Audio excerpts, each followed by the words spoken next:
미국 식품의약국 FDA가 머크앤컴퍼니의 코로나19 알약 치료제 긴급 사용을 승인하면서 부작용 가능성도 경고했습니다. 유럽 곳곳에 신규 확진자가 최다를 기록한 가운데 독일에서는 오미크론 감염 후 사망한 사례가 처음으로 보고됐습니다. 오늘 아침에도 국제부 조수영 기자 나와 있습니다. 안녕하십니까? 안녕하세요. 어서 오세요. 네, FDA가 이제 화이자 치료제 사용을 승인한 소식은 전해드렸습니다만 하루 만에 다시 이제 머크사가 개발한 치료에 대해서도 이제 승인을 한 거군요. 네, 맞습니다. 머크의 치료제도 역시 화이자와 마찬가지로 알약 치료제인데요. 미국 식품의약국 FDA가 머크앤컴퍼니의 코로나19 알약 치료제 몰루피라비를 긴급 사용을 승인했습니다. 다만 좀 전에 말씀하신 대로 부작용 우려가 있습니다. 그래서 여러 가지 제한을 좀 뒀습니다. 18세 이하 환자의 경우에는 성장에 영향을 미칠 수 있다는 이유로 사용이 금지가 됐고요. 임신한 여성에게도 기형아 출산 가능성이 있어서 사용을 금지했습니다. 그리고 가임기 여성의 경우에는 치료제 복용 기간과 이후 며칠간 피임 상태를 유지하도록 하고 남성의 경우 최종 복용 이후 석 달간은 피임해야 한다고 했습니다. FDA는 노령층과 비만, 심장 질환자 등 고위험군을 포함해 입원 가능성이 높은 경증 코로나19 환자를 대상으로 다른 치료제 대안이 없거나 의학적으로 적합한 경우에 몰루피라비를 사용을 허가했습니다. 또 이 치료제는 선천적인 결손증을 포함한 심각한 안전 문제에 대한 경고를 부착한 상태로 판매될 예정입니다. 몰루피라비르는 고위험군 감염자의 입원과 사망률을 낮추는 비율이 한 30% 정도가 돼서 90% 가까이 되는 화이자 치료제보다 크게 낮은 것으로 나타났습니다. 여기에 지금 좀 전에 말씀드린 이 부작용 우려도 적지 않아서 제한적인 역할에 당분간은 머물 수 있다, 이런 관측도 나오고 있습니다. 네, 치료제 효과가 생각보다는 낮은 그런 상황이군요. 자, 그런가 하면 지금 미국에서는 오미크론 변종이 우세종이 됐는데 지금 전체 확진자 추이가 어떤가요? 네, 지금 확진자 수도 계속 증가하는 추세입니다. 미국의 일평균 확진자 수를 보면 델타 변이 확산 당시의 최고치 정점을 넘어선 것으로 집계됐습니다. 현지 시간 22일 기준으로 미국의 일주일간 하루 평균 신규 확진자는 16만 8천여 명이었는데 델타 변이가 정점을 기록한 지난 9월 초 평균 16만 5천 명을 넘어섰죠. 뉴욕타임즈는 오미크론이 수도 워싱턴 DC를 비롯해 뉴욕과 시카고 등 주요 대도시에서 거의 수직적인 증가세를 나타내고 있다고 분석했습니다. 그러면서 현 추세라면 올해가 가기 전에 일평균 확진자 수가 100만 명에 도달할 수도 있다고 전망했습니다. 특히 연말 휴가 시즌을 맞아 미국 전역에서 이동이 크게 증가하면서 확산세가 악화할 수 있다는 우려가 나옵니다.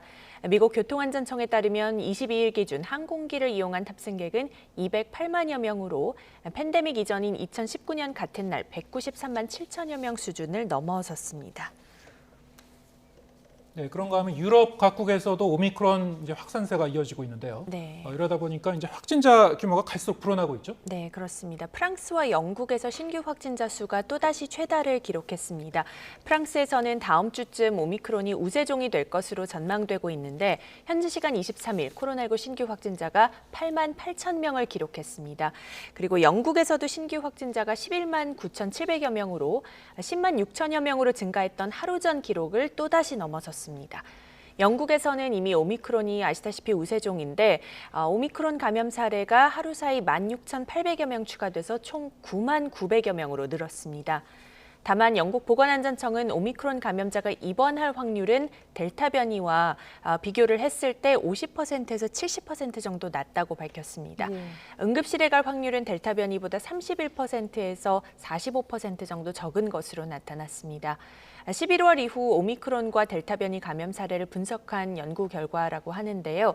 보건안전청은 이번 분석 결과가 오미크론 감염자가 다른 변이보다 상대적으로 입원 위험이 낮다는 고무적인 초기 신호라고 평가했습니다.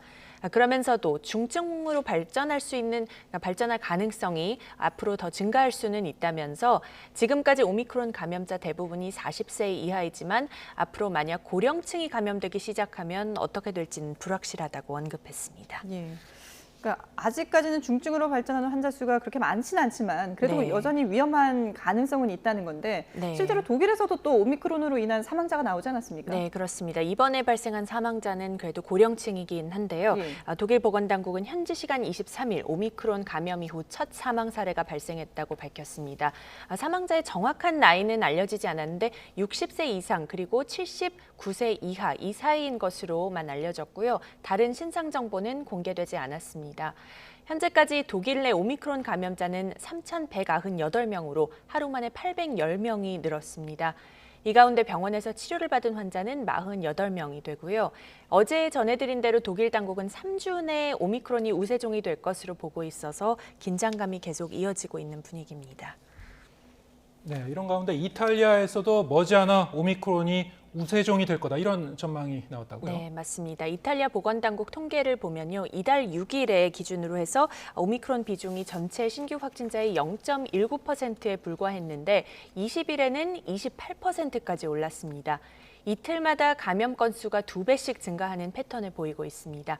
이는 보건당국이 전국 18개 지역 2,000여 건의 감염 사례를 표본 분석한 잠정 결과라고 합니다.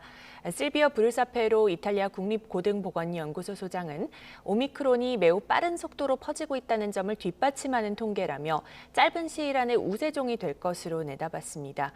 여기에 전체 신규 확진자도 지금 오미크론 확산과 함께 증가하면서 44,500여 명으로 13개월 만에 최고치를 기록하자 이탈리아 정부는 지난 밤 사이에 후속 방역 대책을 확정했습니다. 5구의 마스크 착용을 6개월 만에 다시 의무화하고 백신 패스의 유효 기간을 기존 9개월에서 6개월로 줄이기로 했습니다.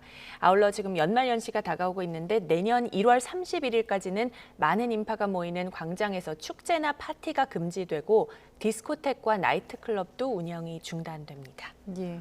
내일 크리스마스도 가족들과 집에서 조용하게 보내야 되겠군요. 네. 지금까지 국제부 조수연 기자와 함께했습니다. 잘 들었습니다.